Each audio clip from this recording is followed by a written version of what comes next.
Bueno, retomo. Entonces, venía diciendo que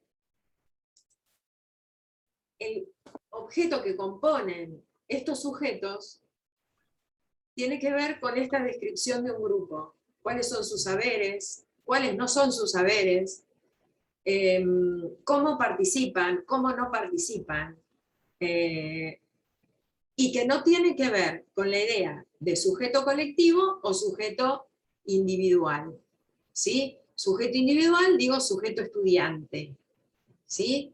Tiene que ver justamente con otra cuestión, con una descripción que yo tomo del grupo, que hoy alguien dijo que era no solamente importante saber cuántos sabían, hoy lo dijeron acá en la clase anterior, no me acuerdo porque se vincula, pero no era el mismo tema, ¿no? Que no tiene que ver, sigo dando entrada, por eso me distraigo, que no tiene que ver con cuántos saben, sino cómo se relacionan. No, lo dijeron hoy, en la otra clase, si se pelean, si no se pelean, porque hablábamos de otro nivel de enseñanza, ¿no? A eso me refería, ver estos sujetos como grupo de análisis, ¿no? Para tener en cuenta para la enseñanza, que es muy diferente a considerar al sujeto, alumno o alumna, como sujeto de aprendizaje. ¿Sí? Entonces, digo, como sujeto de aprendizaje, o como sujetos colectivos de aprendizaje, tienen otras intencionalidades. No sé, Alejo, si fui clara. Sí. Bien. ¿Y por qué decía que el sujeto docente también puede convertirse en objeto de análisis? Porque si hay un observador externo que está investigando alguna cuestión del desempeño, este sujeto que es docente, a que lo está escuchando de afuera, lo está tomando como objeto de análisis para su propia investigación. ¿Está? O para su propia observación. Si quiere estudiar cómo se vincula o cómo es la comunicación pedagógica o cómo puede llegar a relacionarse en relación con las consignas, con las correcciones, con las explicaciones, con las demostraciones, con ciertas cuestiones que tienen que ver con las intervenciones, y lo están estudiando, este sujeto deja de ser sujeto, pasa a ser el objeto de estudio del otro. ¿Sí? En ese sentido, es este interjuego entre objeto y sujeto, pero que depende del ámbito, de la situación en que se está analizando estas cuestiones. ¿Sí? ¿Sí, Alejo? Entonces, la pregunta que yo había hecho era, y había dicho que las intencionalidades de unos y de otros, ¿no?, son diferentes. ¿Cuáles serían las intencionalidades de los sujetos estudiantes? Alumnos y alumnas de la escuela secundaria, o ustedes, estudiantes y cursantes de esta asignatura. Andrés, sí. Se te escucha perfecto, pero estás congelada y hay varios y varias congeladas. No sé cuál es la situación. Si alguien puede decir qué está pasando. Yo veo bien. Bien. No, ¿Todo bien? Bien, no por... Bueno. Sí, parece que sí, entonces. Bueno, ahí va. Igual no me avisó que es inestable la conexión. Bueno, bien. Retomando la pregunta entonces, los escucho y las escucho, porque ustedes también tienen intencionalidades con respecto a los objetos en esta clase.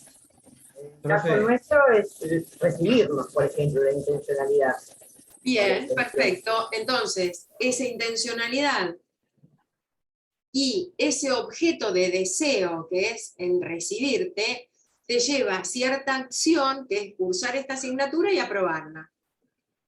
¿Sí? Como sujeto estudiante. Bien. Sí, Federico. Profe, pero ¿eso no sería como un objetivo? O sea, tu objetivo es recibirte. la intención, ¿cuál sería? En ese caso que dio, por ejemplo, la compañera. Lo que pasa es que la intención es el propósito que uno tiene para llegar a algo. No.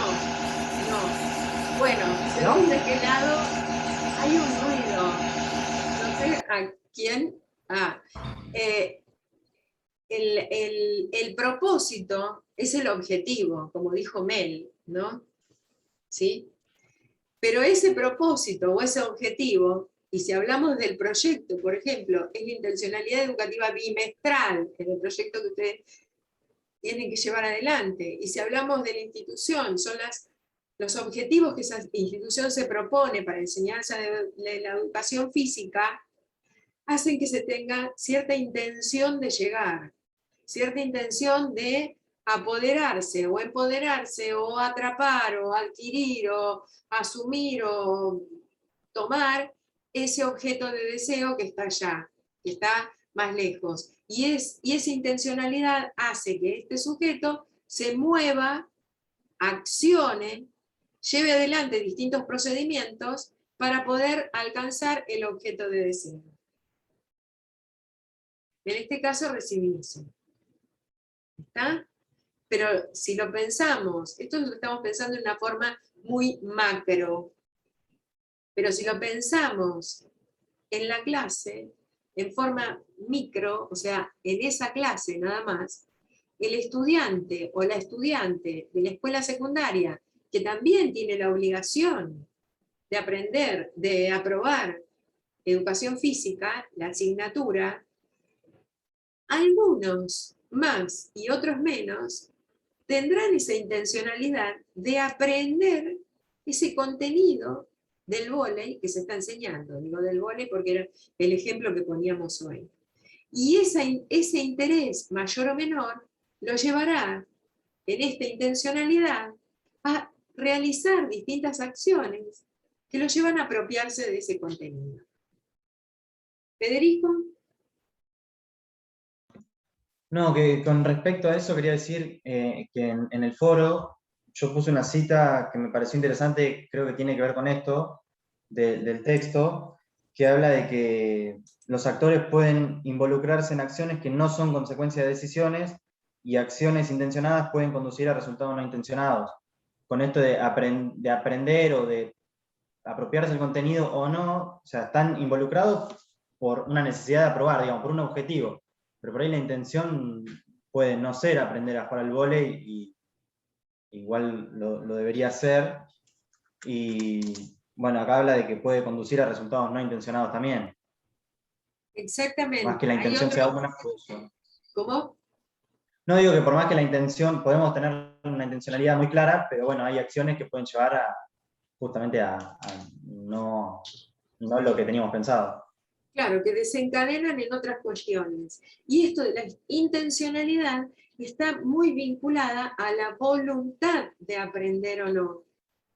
¿Sí? Pueden tener la voluntad o no pueden tener esa voluntad para llegar a aprender tal cuestión o tal otra cuestión. Y estos mismos procedimientos, este proceder, estas acciones, involucran otras que no están, como vos decís, en forma, yo diría, me animaría a decir hasta conscientes, ¿no? Que se van dando porque se van dando, ¿no?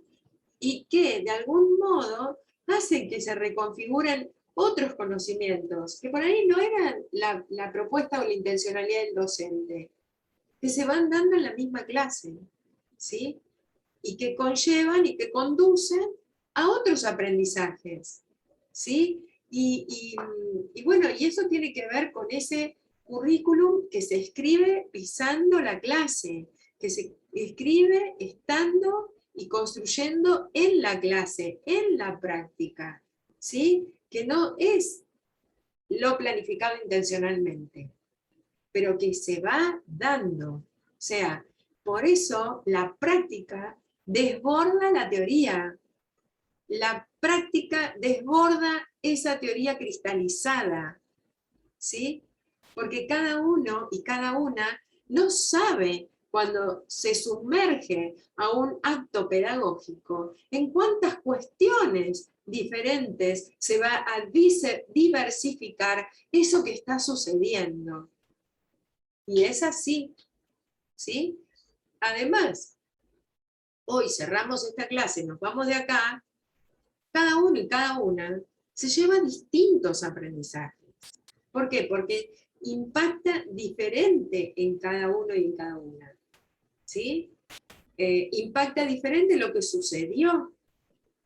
Si nos volviéramos a juntar, ¿no?, mañana para hablar de esta clase, por el lado de la intencionalidad y del tema, que justamente es la intencionalidad, podríamos decir cada uno distintas cosas, que serían una composición interesante de todo lo que sucedió.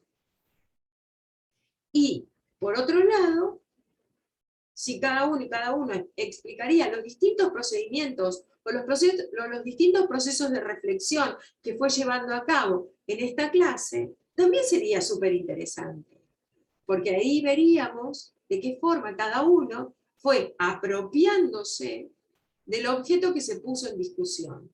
El objeto que se puso en discusión acá, o el contenido de enseñar, era intencionalidad, en relación con lo que viene diciendo Santos.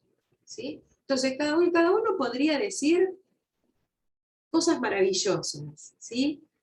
La verdad que sería muy productivo volver a encontrarnos para hacer este análisis. Que cada uno se lo lleva puesto, que cada uno y cada una lo hace, ¿sí? Cuando aprende. Y cuando enseña. Por eso este proceso dialógico entre la enseñanza y los aprendizajes. ¿Sí? Bueno. Bien. Sigamos. ¿Quieren decir algo más sobre las intencionalidades?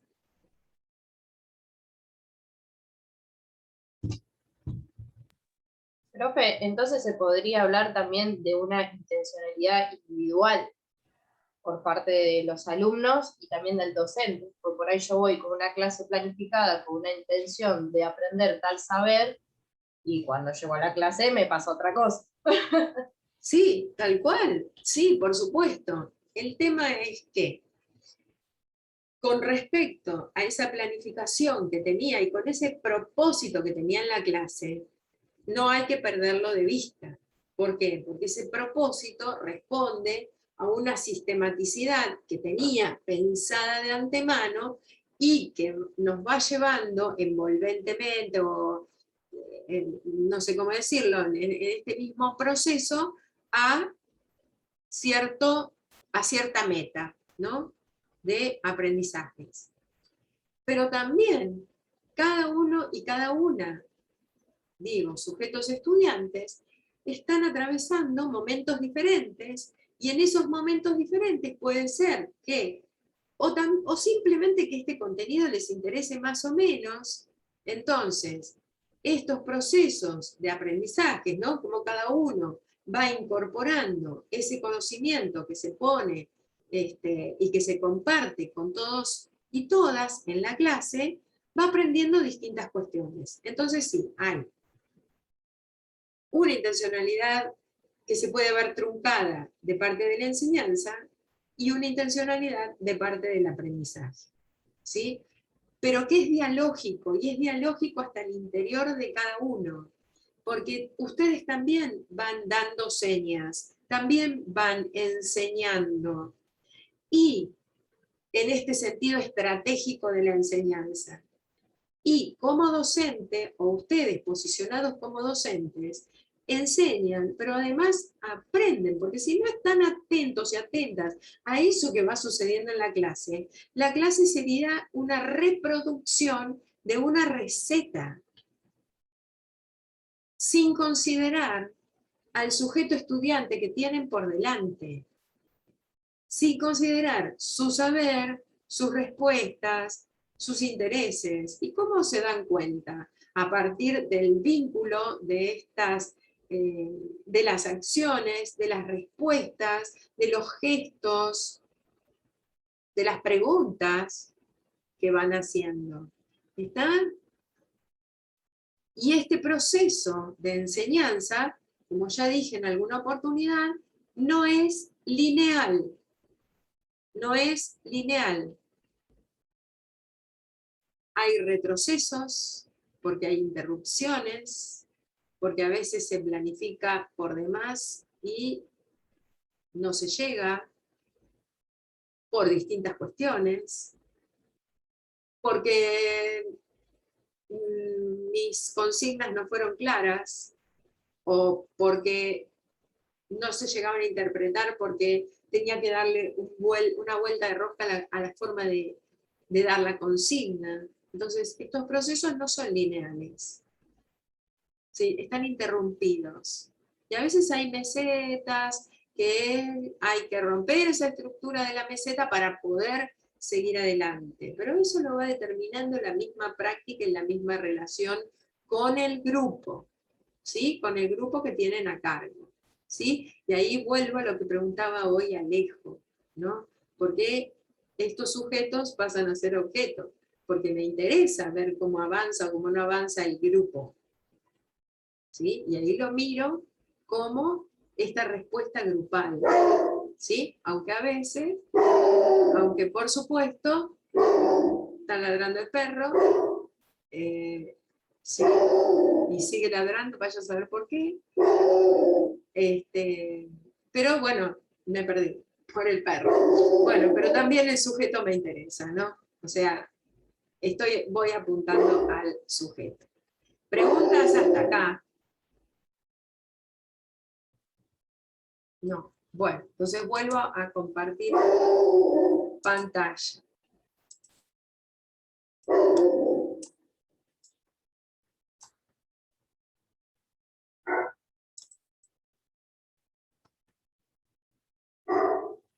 Bueno, un poco para resumir,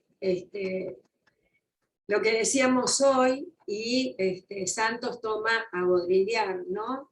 Y dice que la descripción de un sistema de objetos depende de la descripción de un sistema de prácticas. Esto tiene que ver con estas prácticas, ¿no? O con esta intrusión de la sociedad en el paisaje, cómo hace que estos objetos que son inamovibles empiezan a considerarse holísticamente y son modificados por esa misma práctica, ¿sí? No basta definir los objetos en sistema, claro, cada uno de estos objetos se puede definir de distinto modo, o sea, tienen su propia definición, se pueden definir por sí mismos, pero no significan lo que significan en conjunto. Tenemos que definir qué sistema de prácticas se ejerce sobre él. Existe una interferencia continua entre los dos. Hay una interferencia, ¿no?, entre el sistema de objetos y el sistema de prácticas, que se va modificando y transformando constantemente. ¿Quisieran agregar algún comentario con respecto a esta cita de Baudrillard y con respecto a la clase? ¿Qué sucede con el diseño del proyecto, por ejemplo?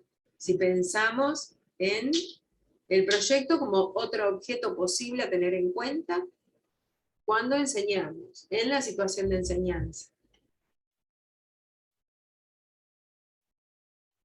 Que no es más ni menos de lo que veníamos hablando recién.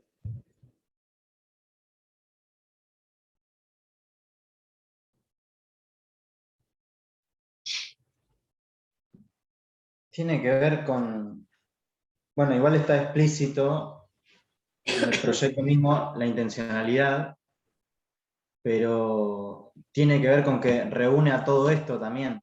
El tema de lo que hablamos de la solidaridad, lo indisoluble, de la intencionalidad, los contenidos, con la propuesta que vamos a llevar adelante esos contenidos, qué materiales vamos a utilizar. Por lo menos eso en el proyecto creo que queda un poco claro, qué temas, de qué manera.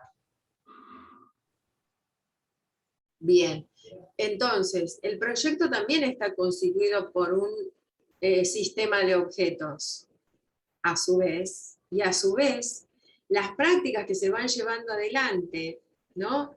Que se desprenden de este proyecto, o que están pensadas desde este proyecto, también intervienen en ese diseño de ese proyecto primero. ¿Por qué? Porque los podemos ir modificando. Entonces, este sistema de prácticas y esta práctica de evaluación, podría decirse, que se lleva adelante con este diseño de proyecto, también permite esta flexibilidad de ir modificando los objetos. Bien, Federico, por el ejemplo. Podemos pensar en otros ejemplos.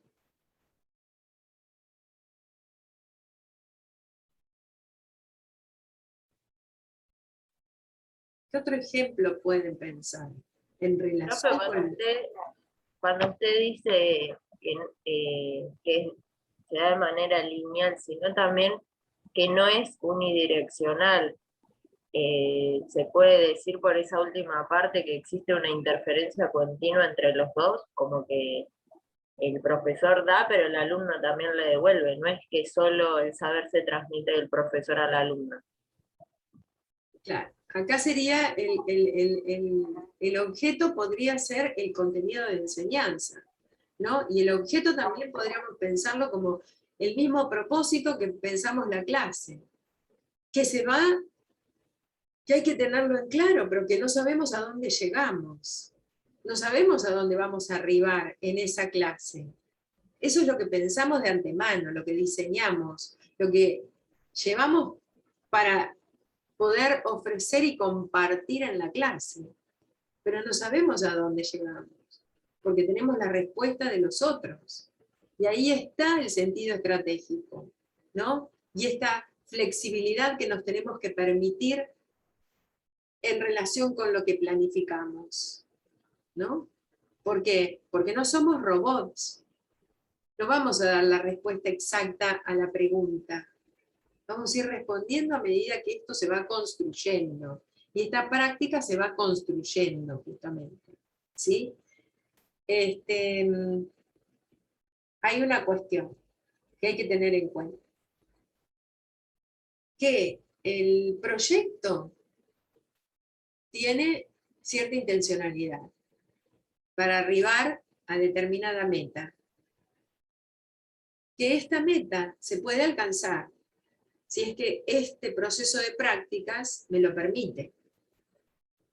Pero también hay otra cuestión, que este proceso de prácticas no me permita llegar a esta meta, y que me quede corta con la meta, por decirlo de alguna forma, ¿no? Que sí sea en ese sentido, pero que no pueda llegar por algunas cuestiones. Y eso no está mal ni está bien. Eso fue así, se dio de esa forma. Pero también puede ser que supere ampliamente las metas que me propuse. Y si supero ampliamente esas metas que me propuse, en buena hora que se superen. Porque esas metas que yo me propongo en un diseño de un proyecto, justamente son pisos, es el suelo, es lo básico. Si lo supero, mejor, ¿sí? Y tiene que ver justamente con este sistema de prácticas, que a veces tampoco, o que a veces no depende de un solo sujeto, depende de tantos sujetos que intervengan en esa clase, estudiantes y profesores. ¿Sí? Bueno, acá es más o menos esta diapositiva. La intención de esta diapositiva es graficar todo lo que venimos hablando, ¿no? De los propósitos, los contenidos, los temas, las distintas tareas, ejercitaciones, etcétera, etcétera, los recursos metodológicos, los recursos materiales, el lugar, el horario, y cómo este acto pedagógico se va sucediendo por las intervenciones que los sujetos, docentes y estudiantes, van ejerciendo, ¿no? O van interviniendo, o van construyendo estratégicamente, ¿no? Y acá teníamos otro híbrido que planteaba Santos, que es la forma y el contenido. Y un ejemplo podría ser la forma, ¿no? En relación al contexto, al formato, es el escenario institucional. Podría ser, porque podríamos pensar en un montón de otras cuestiones que tienen que ver en esta relación. Este escenario institucional, ¿no? Y el contenido podría ser la clase. A ver, ¿cómo relacionarían ustedes en este sentido con este híbrido? Forma, contenido. Escenario institucional, clase. ¿Por qué? A ver, ¿qué vínculo hay? ¿O qué vínculo se establece? Cuando ustedes se desempeñen como profesores y profesoras de educación física en una escuela secundaria. ¿Cuál es el vínculo entre el escenario institucional y la clase? Como elementos contradictorios, si se quiere, solidarios, y la tercera característica, indisolubles. ¿Qué análisis podrían hacer a partir de estos dos objetos?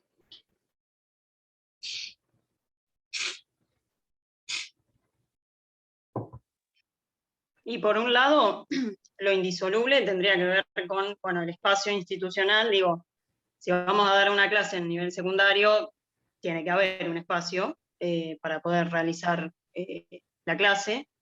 Y también el opuesto contradictorio, digo, es lo que, por decirlo de alguna manera, la bajada de línea que hay en esa institución, digo, qué es lo que te permiten o no hacer, más allá del proyecto que tenga cada uno, las posibilidades de llevar adelante ese proyecto en un marco, digamos, que comprenda esa institución. Y también, bueno, el espacio en sí, con qué contamos para dar la clase, si es un patio, si es un campo de deportes, si... Bien, por un lado, entonces, es el lugar físico, tangible. Pero por el otro lado, esta forma contenido, este escenario institucional y la clase, se da en un espacio simbólico que está representado tanto por las normas legales, las pautas, las prescripciones, como también por las tradiciones, las costumbres, los hábitos que conforman esta institución. El lugar de la educación física, ¿no? que la corriente teórica que sostiene la institución para la educación física, el enfoque, ¿no? Y eso tiene que ver con la forma, ¿no? Que está totalmente relacionada y vinculada con la clase que van a llevar adelante. Entonces podemos hablar del lugar físico por un lado, y podemos hablar en el sentido que habla Santos del espacio, que es esta conformación holística que le va a brindar este sentido a la clase. Bien Sabrina. Algo más. ¿Qué más podría ser?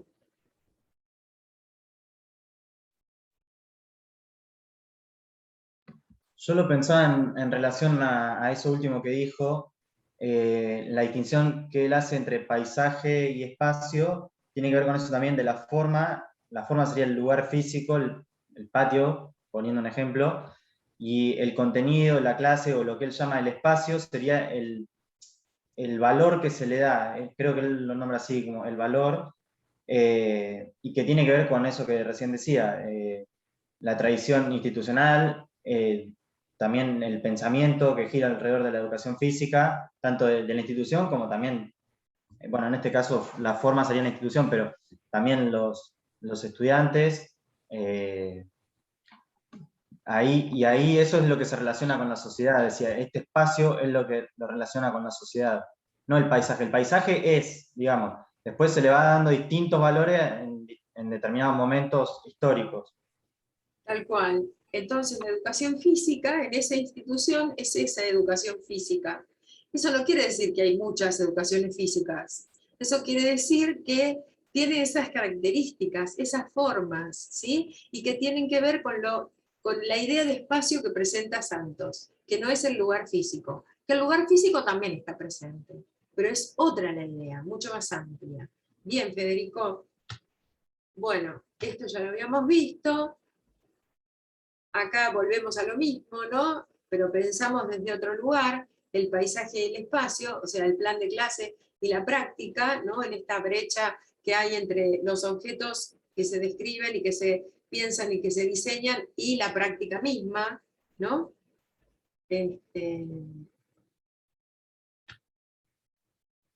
Bueno, esta diapositiva no me acuerdo si la presenté acá alguna vez o no, y que en realidad la idea de presentar esta diapositiva de la situación de clase es romper un poco con estructuras que se vienen dando y pensar la clase desde las prácticas docentes y las prácticas de los y las alumnas, ¿no? Y no pensarla desde una estructura impuesta o dada, ¿no? Eso que se va dando así como un torbellino, como una vorágine, como donde están en juego las distintas estrategias de enseñanza, las distintas estrategias de aprendizaje, y por qué no, estrategias de enseñanzas y estrategias de aprendizajes, ¿sí? En forma dialógica, ¿no? Donde se pone en juego un saber, se comparte, que va acompañado de cierto poder, ¿no? Bueno, esto un poco para romper con ese triángulo tradicional de la didáctica tradicional, ¿sí? Hablar de este torbellino, de esto que es la clase, ¿no? Bueno, y es, como ya venía diciendo, en esta intencionalidad está, yo diría que casi protagonizada, ¿no? Por la comunicación. Y la comunicación es justamente el vínculo que se da entre los sujetos que intervienen. No importa si es docente, alumnos, alumnas, docente, no importa. Es ese vínculo que se va dando, o esos vínculos que se van consolidando, que los perdimos tanto en la virtualidad por las cámaras negras, o sea, por los rectángulos negros, ¿no? Pero igualmente, y que al principio, a mí, desde lo personal, me costó horrores hablarle a una cámara. Horrores. Ahora no. La verdad que ya no. Pero sí, todas estas cuestiones que hacen a la teoría de la comunicación, los movimientos, los gestos, las actitudes, los silencios, los tonos de voz, las palabras, las posturas, los desplazamientos, los climas que se van generando en la clase, los diálogos, las miradas, y podríamos nombrar un montón de cosas más, son muy, pero muy relevantes al momento de pensar los vínculos que se generan entre los sujetos, ¿no? Y que son clave para llevar adelante esta vinculación pedagógica, ¿sí? Y por último, que no quería dejar de nombrar, y desde un aspecto más tecnológico, ¿no? Y acá, porque traigo a cuenta a Casablancas, ¿no? ¿Por qué? Porque estos procedimientos y estos recursos conforman también la manera de vincularse y la manera de enseñar los contenidos. ¿Qué contenidos? No sé, depende del contenido, depende de la situación, depende del grupo. Serán estos recursos, ¿no?, que puedo llegar a utilizar, que en realidad no se utilizan limpiamente, o sea, cada uno, sino que se utilizan en forma asociada, y bueno, los distintos procedimientos que puedo llevar adelante, que son estos y puede haber más, ¿sí? Bueno.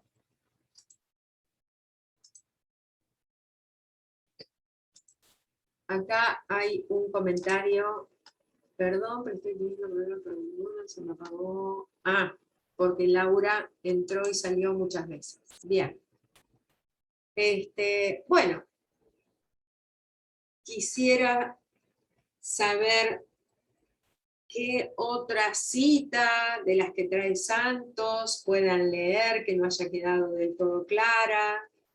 Quisiera que hagan algún aporte o algún comentario con respecto a estas ideas o estos conceptos que trabaja Santos y que los pudimos pensar en el espacio de la clase de educación física.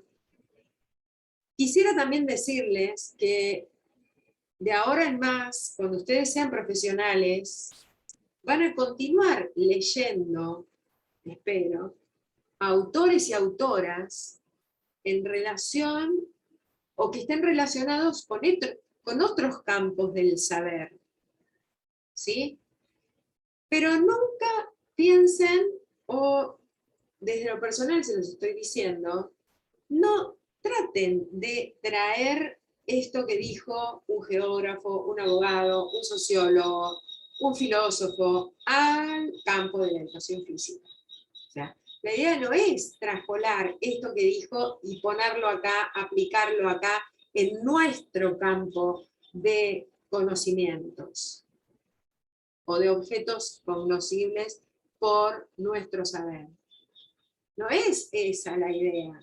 No cometan ese error u horror, sino que posiciónense en el campo de la educación física, en nuestro saber, y sí traigan cuestiones, ¿no?, que alimenten, que enriquezcan, y que lo puedan pensar desde la educación física, desde las prácticas de la enseñanza de la educación física, desde el propio ámbito de desempeño, desde la propia institucionalidad, pero no al revés. No traten de traer para imponer, sino traten de pensar para crear y abrir el universo de nuestro campo. Y complejizarlo, que ya es complejo. ¿Sí? Esa es la idea de haber leído otro autor, de la geografía, ¿no?, que nada tiene que ver con la educación física, pero que pudimos pensarlo desde la educación física. Pensar desde ese lugar. No porque un sociólogo diga tal o cual cosa, lo traigo acá. O sea, lo traigo a la educación física. No, pienso si lo que dijo este sociólogo, bueno, ¿cómo puedo pensar desde la educación física? ¿Sí? Entonces, sigamos construyendo nuestro campo.